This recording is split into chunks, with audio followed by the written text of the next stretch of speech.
안녕하세요. 깊이 공감하고 끝까지 책임지는 박리나 변호사입니다.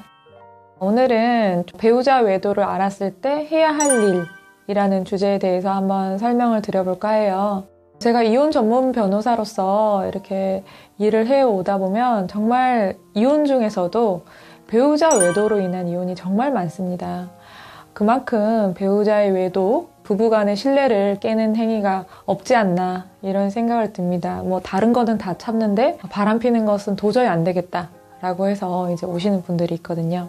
그럼 배우자의 외도를 알게 된 경우에 또 이혼을 결심하지 못하는 경우도 많이 있습니다. 가정을 지키고 싶어서 또는 아이가 있어서 아이한테는 굉장히 좋은 엄마인데 좋은 아빠이기 때문에 그런 사실 알더라도 난 참고 살겠다 이렇게 하는 경우도 있고, 또 요즘에 굉장히 흥행하고 있는 펜트하우스라고 하는 그 드라마에서도 보면 그 천서진 씨가 아버지께서 이사장직을 물려주는 조건으로 이혼을 하면 안 된다라고 해서 이혼을 못하고 이제 쇼윈도 부부로 이제 둘이서 별 사랑은 없는데 애정은 없는데 외도를 하면서도 부부관계를 유지하려고 하는 모습을 볼 수가 있잖아요.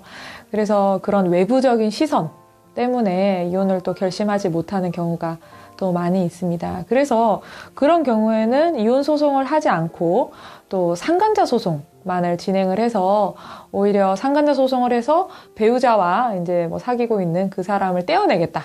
이런 분들도 요즘에 많이 있습니다. 그렇지만 대부분의 경우에는 또 배우자 외도를 통해서 더 이상 이 사람과는 신뢰가 없으니 이혼을 하고 혼자 살아갈 준비를 하겠다. 라고 하시는 분이 그래도 좀 많이 계신 것 같습니다. 배우자에게 평소에 관심을 두고 우리 남편의 평소 행동 또는 아내의 평소 행동에 관심을 두고 있으신 분들의 경우에는 굉장히 직감적으로 뭔가 좀 달라졌구나. 휴대폰을 샤워하는데도 가지고 들어간다든지 뭔가 전화를 할 때마다 베란다에 나와서 받는다든지 저녁 야근이 없는 직장인데 갑자기 야근이 생겼다, 사장이 바뀌었다, 이런 핑계들을 대면서 이거는 뭔가 이상한데? 라고 하면서 외도를 직감하는 경우가 있지만, 대부분의 경우는 이런 경우에도 설마 아니겠지 이렇게 보통 많이 생각을 하시고, 실제적으로 정말 휴대폰을 딱 열어봤을 때 문자 메시지라든지 사진, 아니면 내가 아닌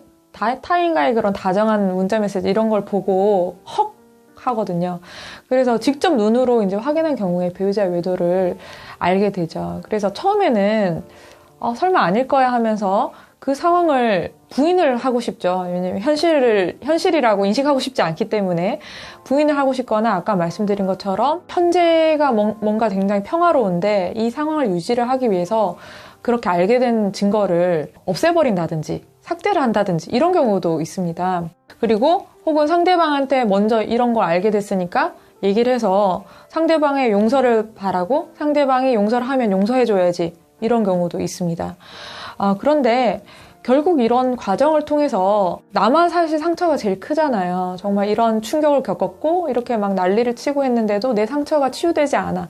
그런 경우에는 변호사님, 법적으로 저는 어떻게든 응징을 하고 조치를 취하고 싶어요. 그래서 상대방을 판사님 앞에 불러서 이런 증거 보여주고 나 용서받고 싶어요. 이렇게 하시는 경우가 많이 있습니다. 만약 이런 경우에는 제가 방금 말씀드린 것처럼 이런 증거를 봤다. 그러면 상대방이나 또는 그 제3자에게 이런 증거를 내가 알게 됐다는 사실을 절대 알리면 안 됩니다. 알리면 어떻게 될까요? 그럼 상대방과 그 제3자 입장에서는 아니다, 나는 아니다 라고 할 수 있겠죠. 왜냐하면 그 증거가 단순히 카톡 메시지, 서로 한두 통, 오빠 동생 이렇게 얘기를 한다든지, 둘이서 그냥 어디 식당에서 찍힌 자연스러운 사진이라든지 뒷모습만 찍혀 있다든지, 이런 경우에는 우리가 봤을 때는 둘이 조금 친밀한 사이인 것 같은데 라고 의심은 되지만, 그걸 제3자가 봤을 때 손을 잡거나 스킨십을 한다든지 이런 정도의 사진이 아니라면 확실한 증거라고 보기가 어려워요. 그래서 확실한 증거가 아닌 경우에 상대방한테 이런 증거를 내가 봤다라고 들이밀었을 때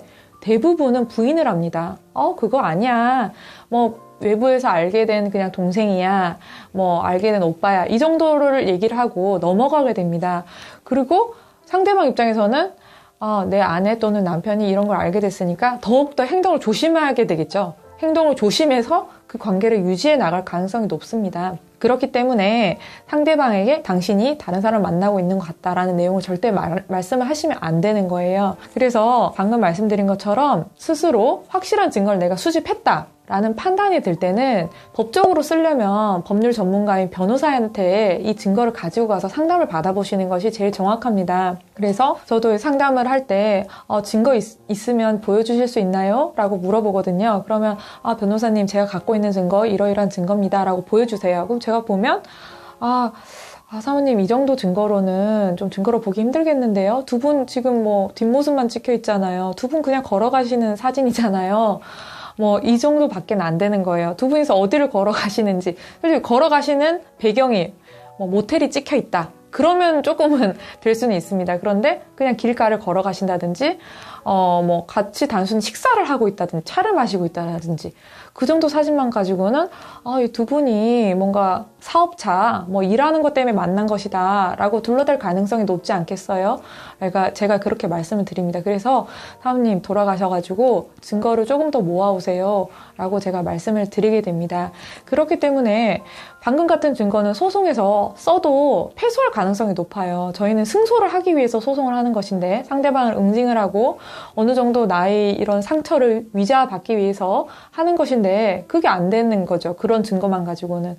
그래서 증거를 조금 더 모아오시라 제가 이렇게 말씀을 드립니다.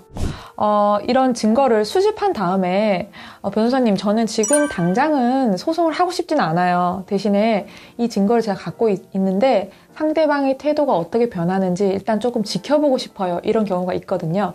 그리고 저도 그런 말씀에 공감을 합니다. 왜냐하면 증거를 당장 알았다고 하더라도 급격하게 행동을 하시는 분도 있지만 아니면 지켜보고 내가 조금 더 신중하게 생각을 해보고 진행하시겠다. 그런 분도 계시거든요. 근데 그런 분들의 경우에는 이런 외도는 불법행위잖아요. 불법행위는 손해배상 소멸시효가 3년이 있습니다. 그래서 3년이 지나면 상대방한테 이 증거를 가지고 돈을 청구를 해도 못 받을 수가 있어요.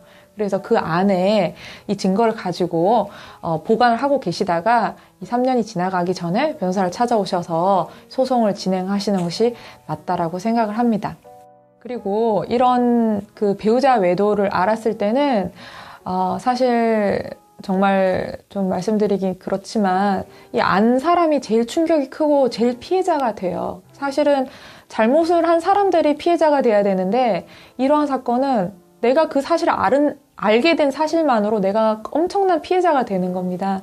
그래서 이 충격을 받은 다음부터는 잠도 못 주무시고 우울증 에피소드에 걸리시거나 공황장애가 오거나 정신적으로 큰 병이 올 수가 있어요. 근데 이런 병이 오는 경우에는 내가 버텨야지, 참아야지 한다고 해결되지가 않습니다. 이런 경우에는 제가 의뢰인분께 병원을 가시거나 약간 지금이라도 장복을 하지 않더라도 지금 단기간이라도 약을 좀 처방받아서 전문가를 만나서 조금 상담을 받으시거나 약을 조금 잡수세요 라고 제가 말씀을 드려요. 그렇다고 이제 방금 말씀드린 것처럼 약을 너무 오래 잡수시지는 마시고요. 어느 정도 본인이 평상 생활을 할 수 있을 정도로 이제 약을 그래도 잡수시는 것이 좋습니다. 저와 이렇게 배우자 외도로 인해서 상담을 하다 보면 제가 사실 변호사인데도 이분들이 마음이 다치지 않게 상담을 해드려야지 하면서 심리 상담을 제가 많이 해드리는 경우가 있습니다. 저도 사실 그게 심리 상담이었는지 몰랐는데 알고 보니까 제가 이제 얘기를